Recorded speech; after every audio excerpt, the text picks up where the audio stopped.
অল্প বৃষ্টিতে জল জমে নাজেহাল হতে হয় সাধারণ মানুষকে। প্রশাসনকে জানিয়েও কোনো সুরাহা হয়নি। বাধ্য হয়ে আজ পথ অবরোধ করলেন সিপিআইএম। নদিয়ার চাকদা বাসস্ট্যান্ড সংলগ্ন রঞ্জিতপল্লী এলাকার ঘটনা। অভিযোগ, অল্প বৃষ্টি হলেই চাকদা বাসস্ট্যান্ড থেকে চাকদা হাইরোড পর্যন্ত রাস্তায় জমে জল। বারবার বিভিন্ন দপ্তরে অভিযোগ জানিয়েও কোনো সুরাহা মেলেনি।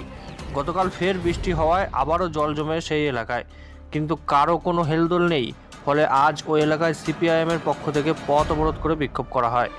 আজ সকালে প্রায় 1 ঘন্টা চলে এই অবরোধ। অবরোধকারীরা জানান, প্রায় 2 বছর ধরে এই রাস্তার বেহাল অবস্থা। বারবার এখানে উল্টে যায় টোটো, কিন্তু প্রশাসনের কোনো সুরাহা করতে পারেনি। তারা জানান, এরপরেও যদি এই রাস্তা ঠিক না হয় তবে এরপর বৃহত্তর আন্দোলনে যাবেন তারা। আরেকবার জানাই, অল্প বৃষ্টিতে জল জমে নাজেহাল হতে হয় সাধারণ মানুষকে। প্রশাসনকে জানিয়েও কোনো সুরাহা হয়নি। বাধ্য হয়ে আজ পথ অবরোধ সিপিআইএমের। নদিয়ার চাকদা বাসস্ট্যান্ড সংলগ্ন রঞ্জিতপল্লী এলাকার ঘটনা। অভিযোগ, অল্প বৃষ্টি হলেই চাকদা বাসস্ট্যান্ড থেকে চাকদা হাইরোড পর্যন্ত রাস্তায় জল জমে। বারবার বিভিন্ন দপ্তরে অভিযোগ জানিয়েও কোনো সুরাহা মেলেনি। গতকাল ফের বৃষ্টি হওয়ায় আবারও জল জমে সেই এলাকায়, কিন্তু কারো কোনো হেলদোল নেই। ফলে আজ ওই এলাকায় সিপিআইএমের পক্ষ থেকে পথ অবরোধ করে বিক্ষোভ করে। আজ সকালে প্রায় 1 ঘন্টা চলে এই অবরোধ।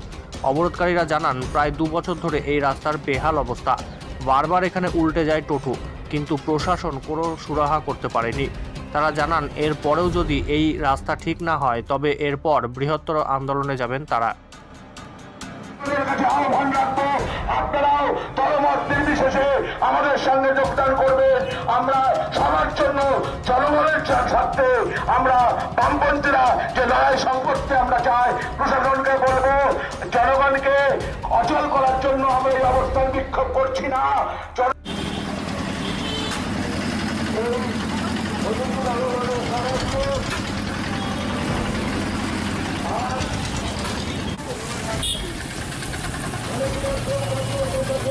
কালকে বলে টোটো বলে উল্টে গেছে।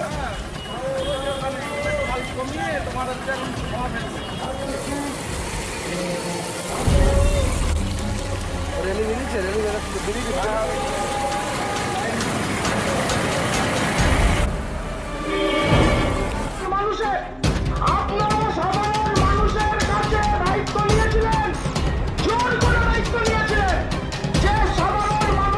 সভা সহ অন্যান্য গণসংগঠন সকলের উদ্যোগেই আমাদের এই অবস্থান বিক্ষোভ কর্মসূচি।